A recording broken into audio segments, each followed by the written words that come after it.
Welcome to Censored. I'm Aoife Vertnach, desperately searching for dirty bits in banned books. At 62 books, it's kind of getting a bit compulsive, isn't it? What else is a podcast for but an obsession? It's grand. This time, I'm examining The Lonely Passion of Judith Hearne by Brian Moore. Published in 1955, it was banned straight away. Interestingly, the publishers took a chance and appealed the decision. Now, I know I don't often talk about the appeals process, but that's because it was rarely used and generally the appeals failed, just like this one did. But that does mean that this novel went through 2 readings by 2 different censorship boards and was found filthy each time. I hope this bodes well for its smut levels. Superficially, it doesn't seem like a bannable book. It's centred on Judith Hearne, a devoutly Catholic middle-aged spinster living in Belfast. She moves into a new boarding house, run by Mrs. Madden, who lives there with her son Bernard and her brother James. The brother represents something a little glamorous. He's a returned Yank, an Irish immigrant who's come home after years in America. The novel shows us Judith's interior life, her hopes, dreams and past disappointments. Moore had been a professional writer for years, but this novel began his career as a literary writer. He spent most of his life abroad and wrote this one while he lived in Canada. Although born outside the state, in Belfast, he is defined as an Irish writer because he identified as such. Of course, his citizenship or nationality made very little difference to the censors, who gleefully banned anyone and everyone. To discuss why The Lonely Passion of Judith Hearne was banned, I've asked Dr. Sinead Moynihan to join me. Sinead teaches in the University of Exeter and is co-investigator of Brian Moore at 100, a project marking the centenary of his birth, which is funded by the British Academy and the Leverhulme Trust. Hi Sinead, thanks for joining me on the podcast. Thanks so much for having me, Aoife. I'm delighted to be here to talk about Brian Moore. It's a very interesting book for me because I've never heard of him before. Until I started this work on the podcast, I'd never come across him. So it's nice to meet these new to me novelists.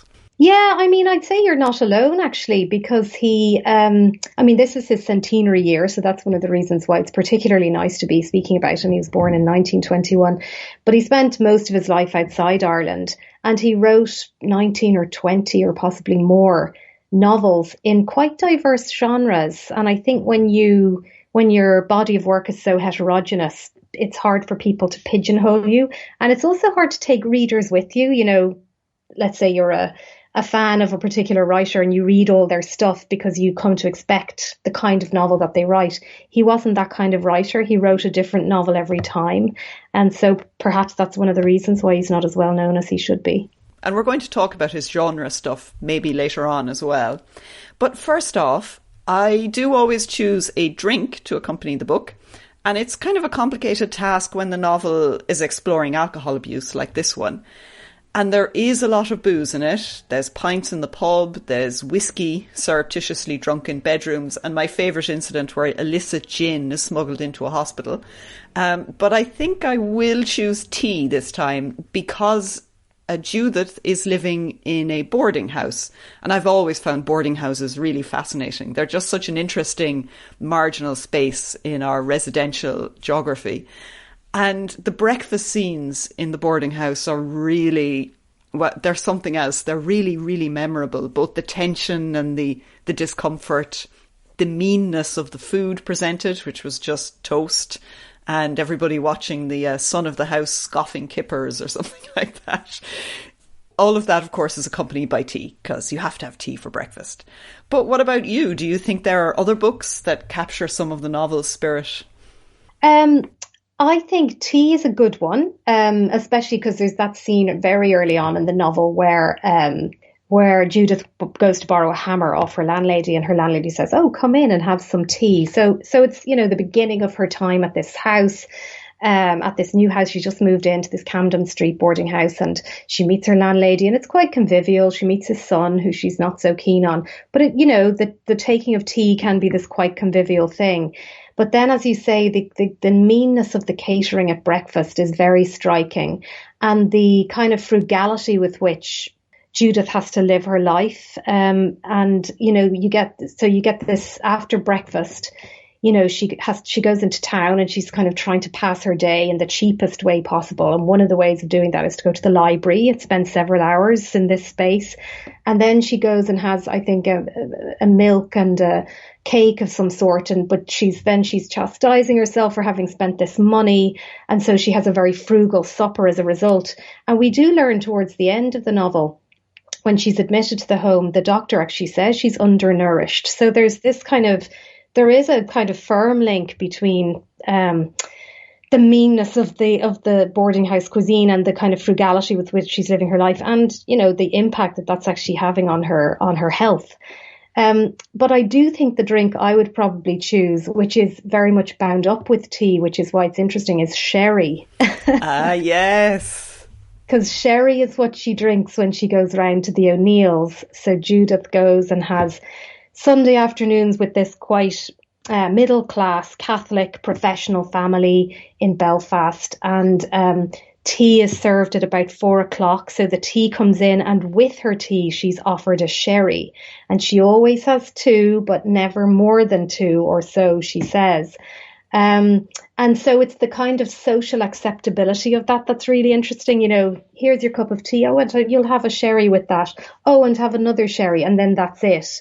And then, of course, in a later scene, we see poor Judith with the 5 sherries at the O'Neills and no tea. And by then things have deteriorated. So sherry to me, I mean, probably still even, but although I'm sure that drinks companies are desperately trying to rebrand it, but it is associated with kind of women of a certain age, isn't it? And with the kind of gentility, Sunday afternoon, glass of sherry. And it's the way that is deployed in the novel, only for us to realise that 2 sherries, in fact, isn't enough. And yeah. It's really interesting that we're talking about sherry and how drawing room and prim and proper it is, and yet this book was banned. For me, I would say chapter 3 was when I thought, oh yeah, this definitely earned it a place on the blacklist, because Mary, the live-in servant girl, is described as transformed by nudity. And this is the dirty bit for all the lovely listeners out there. She wore only coarse black lisle stockings and a pair of faded blue knickers. For the censors of the 50s, that's definitely enough. But apart from saying the word knickers, what else about this scene do you think would have upset the censors? Well, it's the spectacle of this young woman, and also that there's 2 men present, right? Isn't there? Because James Madden comes in upon this scene and he interrupts basically Mary and Bernard. And that's the point at which, and I'm sure we'll talk about this later, James starts developing his own kind of desiring obsession for Mary. That becomes more of a plot line later on in the narrative. I mean, rereading the novel, I was struck by how many allusions there are to quite shocking things, things that the censors would not have liked. Because very early on, we're told, in that, again, very genteel, have a cup of tea with your landlady, the landlady starts telling a story about a brothel owner who was rocked up to the church to try and pay for a communion rail or some such. And the priest has sort of said, well, where did you get the money that's going to pay for this? And the woman actually responds, well, did Jesus ever ask Mary Magdalene where she got the money for the ointments that she used to anoint his feet, or something along those lines. So I thought, early on, I think that, that was more in a way almost flirting with being banned, especially because the way that the story is told, the landlady, first of all, doesn't tell us what the retort was. So the brothel owner's retort. And it's only Bernard says, oh, you're missing the whole point. Remember what she said back to the priest. And Judith says, at that point, we get the kind of interiority of Judith. She decided to discard Bernard's ending. It just wasn't suitable and ruined the whole point. And I really like the idea of more kind of possibly writing censorship into the novel, preempting almost the idea of, how do you tell a story and what bits do you leave out if it's considered unsuitable? And if it ruins the point, if that point is a moral point. So I was revisiting the novel. I was quite interested in those little mentions of banned books and ideas of stories being censored. And yeah, that is a really good point. That is a very interesting, uncomfortable moment for Judith, where she's on board with the story and then she's like, oh, I don't know, I don't really like that now. And she is offended because her main characterization is that she is very prim and proper and very restrained. And to contrast with Judith, really, I suppose, James Madden, the brother of the owner of the boarding house, he also lives there. And he seems to be, I suppose, a character who's driven a lot more by those desires that he chooses not to restrain. And it was chapter 8, which really, I think, is an extraordinary chapter. It's really remarkable and very deeply disturbing. And certainly if they had ignored the prostitution and the slight nudity, they would definitely have banned it for chapter 8, wouldn't they? Yeah, absolutely. I mean, basically, James Madden sexually assaults this maid one night. And it is a very distressing scene. And it's also going back to what you were just saying earlier on about kind of boarding houses and how interesting they are. I agree with you, especially because of the transient nature of them and perhaps the vulnerability of women living in those kind of mixed, quote unquote, environments. And in this particular case, of course, a working class woman, a young woman who's come from the countryside to work in this house, and who's desperate not to be sent back. So back to the countryside, desperate not to be sent back, ruined, quote unquote. And so she doesn't really say anything about what's happened because she, of course, thinks she's going to be blamed, and that it's going to result in her losing her job and all the rest of it. So it's a very deeply disturbing scene, and it really does make you think about the space of the boarding house and how potentially vulnerable a working class woman would have been in that a working class single woman would have been in that space. There was also, wasn't there, some brief reference that she had come from the nuns or been recommended by the nuns, I think.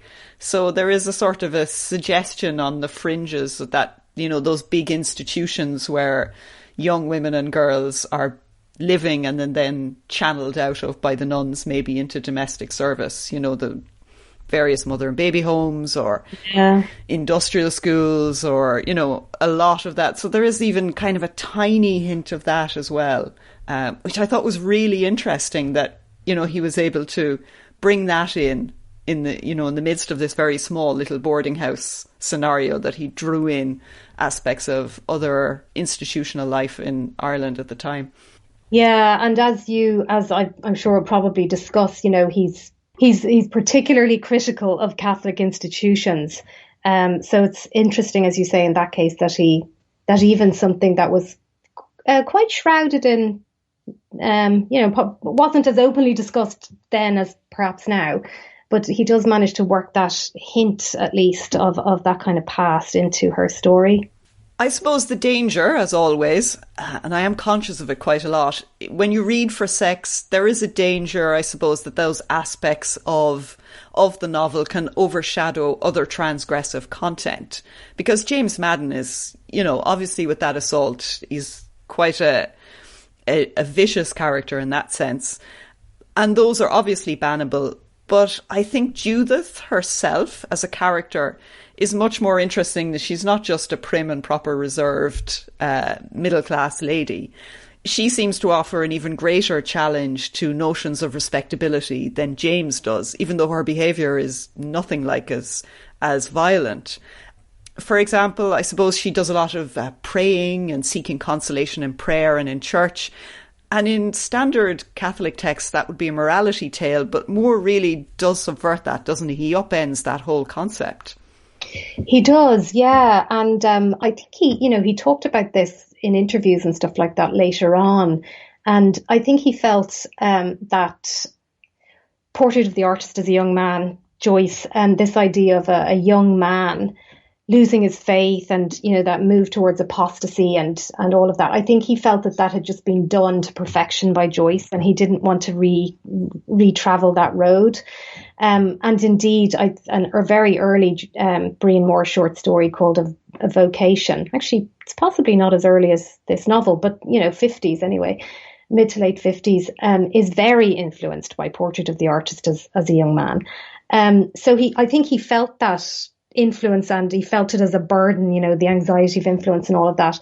So he talks in interviews about how he felt that had been done, but that wouldn't it be interesting to think about the loss of faith of what he calls in these interviews a sodality lady, you know, so somebody who actually is devout, who is a regular churchgoer, who hangs the Sacred Heart up in her bedroom first thing, along with a picture of her aunt, a picture of the Sacred Heart, talks a lot, you know, about how the Sacred Heart is always with her, and then gradually, you know, starts to question that faith. And it's actually devastatingly portrayed in the novel, I think, you know, that this woman doesn't have very much. You know, she's downwardly mobile. She's taken care of her aunt for many years, who was awful to her. She's been left with this very paltry inheritance, which she's desperately trying to subsist on. She's an alcoholic, which has led her to losing some of her pupils, you know, that she teaches piano to and all the rest. So she has very little in her life. And one of the few things she does have is her faith. So to see that process of her losing her faith is really devastating, I think.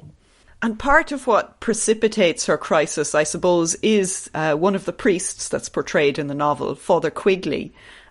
He's portrayed as a fire and brimstone preacher, and he has this great fulmination in a censorship sense. He's telling everyone to stop watching dirty films and spending their time going to the movies, and which is very funny because then the main characters go to the movies almost straight away after listening to the sermon.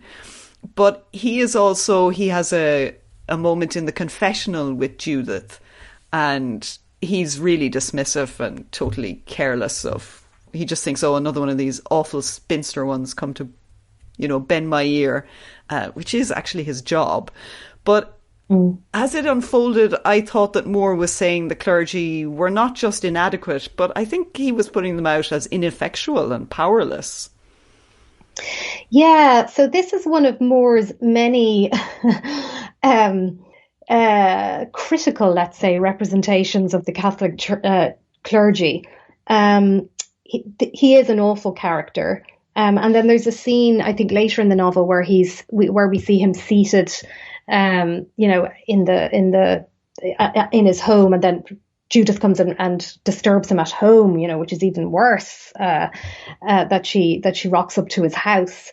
And he's kind of sitting around, you know, assessing all the money that's been, quote unquote, raised for the black babies, you know, and all this sort of stuff. So in Moore's work, priests are often represented as ambitious, you know, of really wanting to progress within the Catholic Church. And there's in the second novel, so the one that follows Judith Hearne, The Feast of Lupercal, it's also set in Belfast, and it's set in a school that's very much like the school Moore went to himself, St. Malachy's, in North Belfast. And there's any number of awful priests in that novel, but the main one being one who's really desperate to kind of insinuate his way up the ranks of the church and impress his superiors and all the rest of it. So I think, Moore, in some ways, I think the representations of the clergy in these early novels are somewhat simplistic. I think his representations of Catholic clergy become more nuanced as his career goes on. But this particular priest, we do have hints of there being a more sympathetic priest in Judith's past, don't we? So he's passed away, unfortunately, but she does kind of say, oh, I used to have this confessor and I'd go to see him, and it seems like he used to be quite understanding, but this Father Quigley is absolutely awful. Yes, yeah, there is, he's her new confessor, isn't he? Because she's moved parish as well. Yes. So she's not only, she's moving around between these boarding houses, but obviously the loss of that priest is quite important for her because he was obviously her confessor for a long time. And I thought that was interesting comment on those kind of personal relationships that people can have within a devotional structure as well, that perhaps we don't really think about when we think about going to church, but that people would seek individual confessors as well. Just kind of interesting in that sense. Yeah, exactly. And I mean, what you said about cinema, I also think is really interesting. The priest basically saying a church is not a cinema, i.e. you should be coming to church to devote yourself to God and to praise God and all of that. And whereas what you're really doing is going off to the cinema and worshipping Hollywood films. And that is something that recurs in more, I think, the idea of cinema as a kind of almost like a space that creates illusory worlds, much like religion does, as far as he's concerned. So if you have a religious worldview, you're somehow deluding yourself in much the same way as when you enter a cinema, you enter into a kind of illusory world. That recurs in his work, actually. So it's interesting that it's there early on. Yes, yeah. Well, we have to really talk about the alcoholism because it's just so important to the story. Judith is addicted to drink. And, I mean, there are a lot of alcoholics in literature. It's not an uncommon exploration, but I was really surprised in this. I didn't kind of condemn her for drinking. I thought it was a rational response to her situation, almost empowering. When she first breaks open her stash of booze, which took me completely by surprise. I had no idea that was going to happen. It was like, what? Oh, okay. And the chapter ends with the line, warmed and relaxed, her one and only mistress, she reached for and poured a tumbler full of drink. And I just thought that was a remarkable line to conclude. I mean, she's going on a bender at this point. We know in the next chapter that that's what happens, but I just thought he made her search for comfort in alcohol so relatable. I mean, how did you feel about the way alcoholism was represented? I also think that it's a very memorable representation of alcoholism, in a kind of, because there's so many stereotypes around alcohol abuse, the wino in the street, which is, and that's, how many of these are going to be kind of male stereotypes, the wino in the street, the kind of bohemian, artist type. I mean, I last week just read Anthony Cronin's memoir, Dead as Doornails, and the amount of drinking that is recounted in that book, where he devotes a whole section to Brendan Behan, then another whole section to Patrick Kavanagh, and then he gets on to Flann O'Brien, and he said, to be honest with you, Behan and Kavanagh weren't alcoholics at all compared to Flann O'Brien. And you're just like, what? This book is awash with alcohol. And so there's a lot of different types, but this again, I think, because it's a woman, a single woman, for whom it really, the only socially acceptable form of drinking probably would have been that sherry with a Sunday, with a Sunday cup of tea.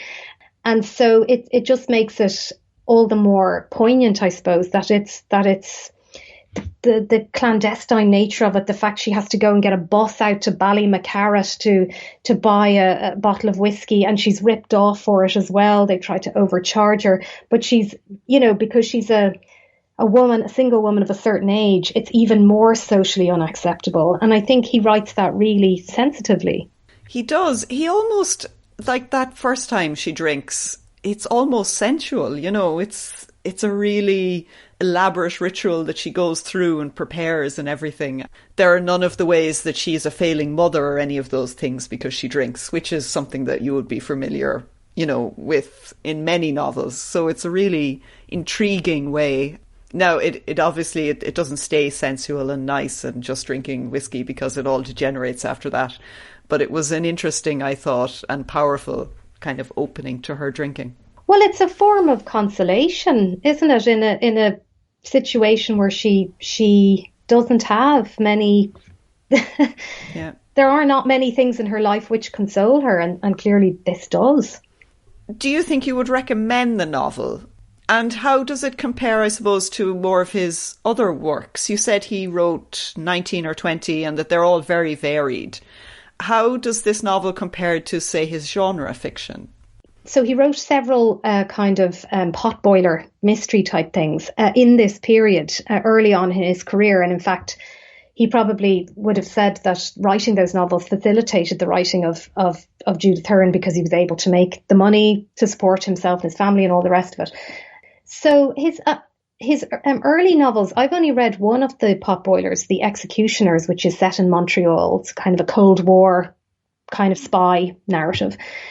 It's almost impossible to get hold of them because he suppressed them himself, in the sense that he didn't want them to be reread. They were published by pulp presses in Canada and the US, and they sold huge numbers of copies. But he didn't really. He referred to them as kind of hack work. He didn't think that they were.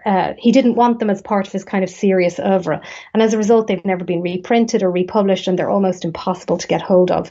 But some of the aspects of writing those novels, I think, do make their way inevitably. Like, there isn't a clear demarcation between the pulp novels and the serious novels. I mean, he's a very economical writer. He writes short novels.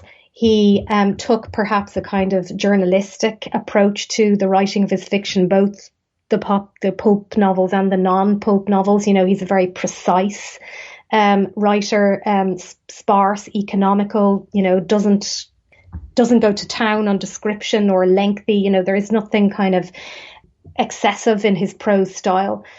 And in some of the later novels, he went back to some of the mystery kind of thriller aspects, you know. So he wrote a novel called The Colour of Blood, which is set in an unnamed kind of Iron Curtain country, probably Poland, in the 80s. And then he wrote a Troubles thriller in the 90s called Lies of Silence. So some of the thriller stuff resurfaces, I think, in his later novels. These early ones, the first two, at least, Judith Hearne and The Feast of Lupercal, are both set in Belfast, and they make a good kind of companion. They make good companions for each other, because The Feast of Lupercal is about a 37-year-old teacher who's a male teacher at this boys' school, and he's a virgin. And so it's kind of about, really, I suppose, Belfast as this place that kind of fosters stagnancy of all sorts, artistic stagnancy, sexual stagnancy, just a place where you just cannot progress, you know, where you're stuck. And there's a lot of that in Judith Hearne as well, I think. But why would I recommend it? It is a bleak novel. I'm not going to lie to your listeners. It is a bleak novel. But I think it's a really interesting portrait of Belfast before the Troubles. I think that if you think about representations of Belfast in literature for over the past 75 years, obviously the Troubles looms really large, and it's difficult almost to think about a pre-Troubles Belfast. But this novel shows us that Belfast, and it also shows us, which is something that he was very interested in, it shows us how long-standing sectarianism was in Belfast kind of before the Troubles. You know, there's those conversations that they have over breakfast about, you know, who's worse, Hitler or the Russians? And, you know, Mrs. Henry Rice says, well, I mean, the crowd that rule us, the British, are worse than the pair of them. You know, and so there's this kind of knee-jerk sectarianism that Moore hated. He wrote a piece in 1970 reflecting about his childhood in Belfast, where he talked about his father chastising his mother for buying bread from a Protestant bakery instead of a Catholic bakery. So he really hated that. And I do think that kind of knee-jerk sectarianism comes through in the novel and is a good kind of prehistory to the Troubles. So I'd read it for that reason, and I'd read it for its portrait of a woman's interiority. I think it's a very empathetic and moving, you know, representation of a middle-aged single woman. I think it's really very, very compelling and surprisingly full of suspense, actually. There's quite a lot of tension in the novel, even though if you describe the storyline, you wouldn't think so. And I think that's a tribute to the way that he was able to write, that he could generate that kind of tension within a book where there isn't a lot of dramatic, you know, plot points. There's not a lot of big things happen, apart from the breakdown in the church. But yeah, I mean, I would definitely recommend anyone to read it. I think it's great. And I'm very glad I got to read it for the podcast. I'm so glad to hear you say that, because I hope that more readers will discover it as a result of this podcast. Yes, and it is widely available, unlike a lot of the other ones. You will be able to find it easily enough. But we will, I think, just double check how rude it is with censorship bingo. Oh, yes, of course.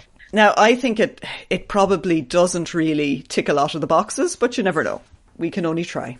And it is the 50s when they were banning, the 50s, they were banning so much at this point that really anything could get banned. So we will start with breasts. Well, yes, there is a mention of Mary being half naked, so we can definitely tick that. Absolutely, yeah. Yeah, thankfully he didn't dwell on it too much. Then bestiality, well, no, definitely not. No, not that I recall anyway. Sex work. Yes, of course. The brothel, yes. The brothel owner wanting to beautify the church. With the wages of sin, yes. She can't have been the only one, in fairness. Right, we can take that. Racism. There was sectarianism and there was a lot of hyper-nationalism, but I don't notice any racism. This isn't, just to be clear, I don't think I'm saying that this is a racist novel. I'm not, but I think there is a racist discussion that happens in the novel, which is when James is at the pub with the Major Mahaffey, whatever his name is, and he starts talking about going off to Jamaica or the West Indies, and there's a whole series of quite problematic racist tropes in that discussion, but it's I wouldn't say it's a major aspect of the novel, no. No, but I suppose we could tick it for the bingo in this sense. Although not in any way is Moore on the side of the racists in the pub. No. Not at all. Next up, drugs. Well, apart from drink, I didn't notice anything. No, alcohol is the main drug in this novel, definitely. Definitely. But unfortunately, it's such a common drug in so many novels, it doesn't even count as bannable in that context. And politics. Well, there is politics, isn't there? There's a lot of politics. There's those discussions of the Cold War over breakfast, and the godless Russians and Hitler being worse or who's worse, and and there's some discussion about the 6 counties as well. So yeah, there's politics in the novel, I would say. Yeah, I think we could tick that. The next one is swearing, but I don't think anybody used coarse language, even at moments of extremis. I don't recall any, I have to say. No, I think they're all very middle class and nice. Infidelity. Not really. No, I can't recall infidelity either. No, because James Madden is widowed and his sexual indiscretions seem to be confined to his widowed period. I don't think so. And crime. Well, yes, there is the sexual assault. And I think in a way, the way that she buys the alcohol is really framed as a criminal act, isn't it? It is, yeah, the way that the clandestine, I don't really know what the laws and regulations were around the purchase of alcohol in Belfast in the 50s, but it's strongly implied that she's having to do it. She's buying it from a kind of a hutch round the back of a pub or something like that. Yeah, it is implied that it's illegal. Yes, like you say, it's probably hard to pin down exactly why, but there is a sense that off-license purchase isn't just a social disgrace, but something that you could actually go to jail for. Yeah. And next one, genitalia. No, not that explicit at all. No. Abortion. No. Well, it was illegal anyway, but there's no mention of it one way or the other. Orgies. No. No. In a boarding house. No. No, that would be a different kind of novel. Be more about how that woman made her money for the altar rails. Yes, exactly. Next up, sexual assault. Well, yes. Yes, yeah. Absolutely. Unfortunately. And for all that it isn't graphic, it is really, really disturbing. It is, yeah. And then there is extramarital pregnancy. Well, luckily enough, it seems that Mary doesn't get pregnant. Yeah, I don't think that there is any mention of that in the novel, no. Masturbation? No. No.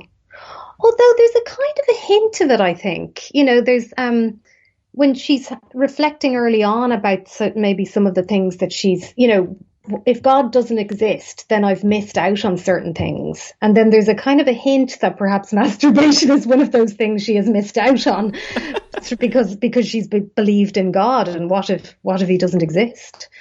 So I think there is. And I think it might even be, that's another one of those scenes where it's related to an illicit book.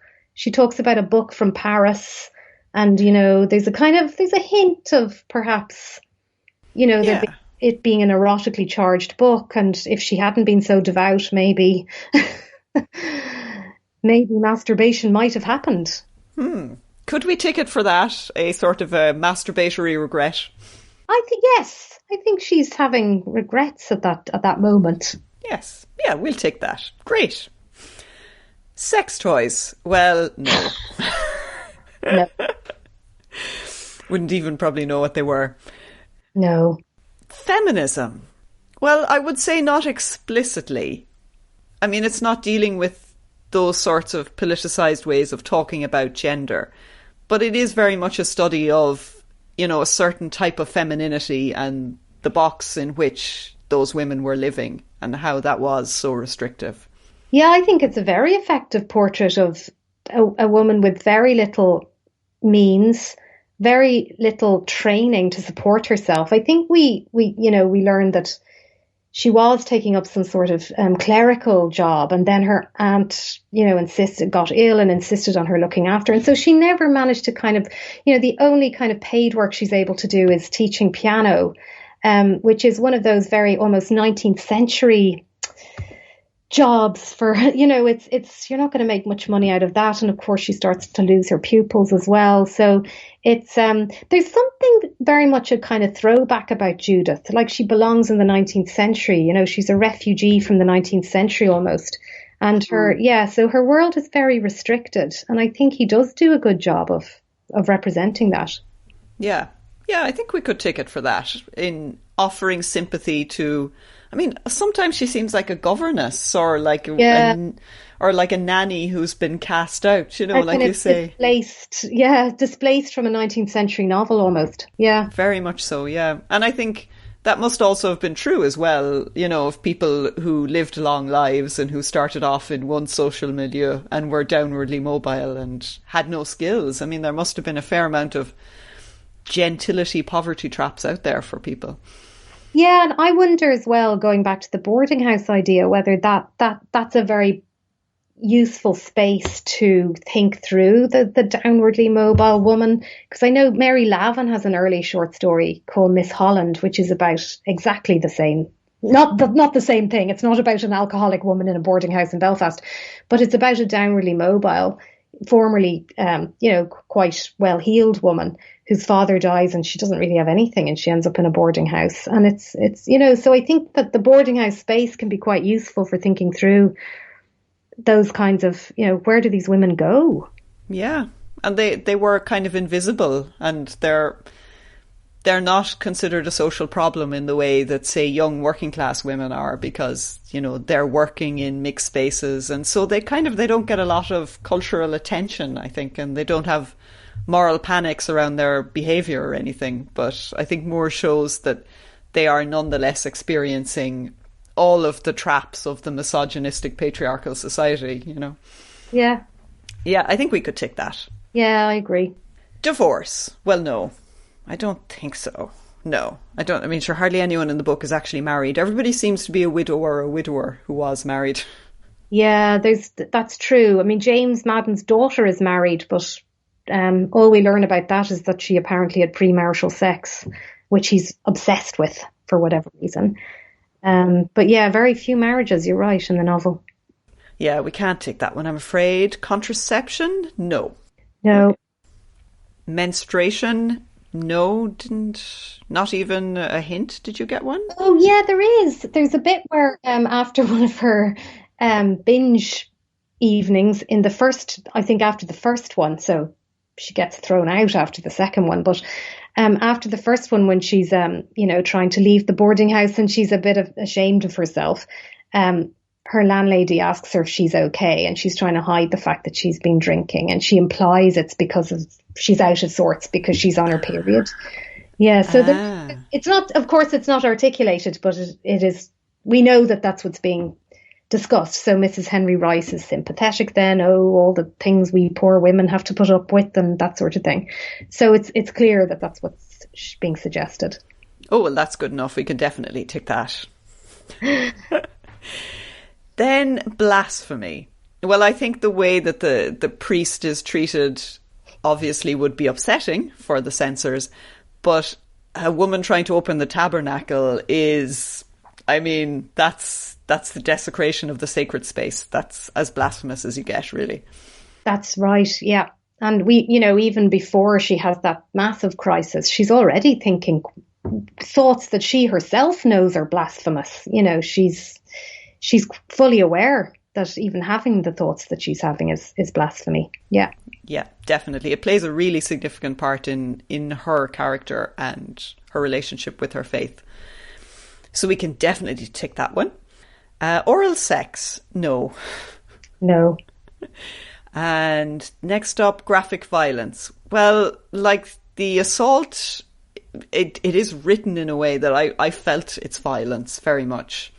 It's a very distressing scene, yeah. Yeah, I think even though it isn't perhaps what you might consider graphic violence, I think that sort of violence is what the censors were objecting to. They objected to these portrayals, these realistic portrayals of violent interactions between people. So I think we could tick that. Yeah, I agree. And finally, queer content.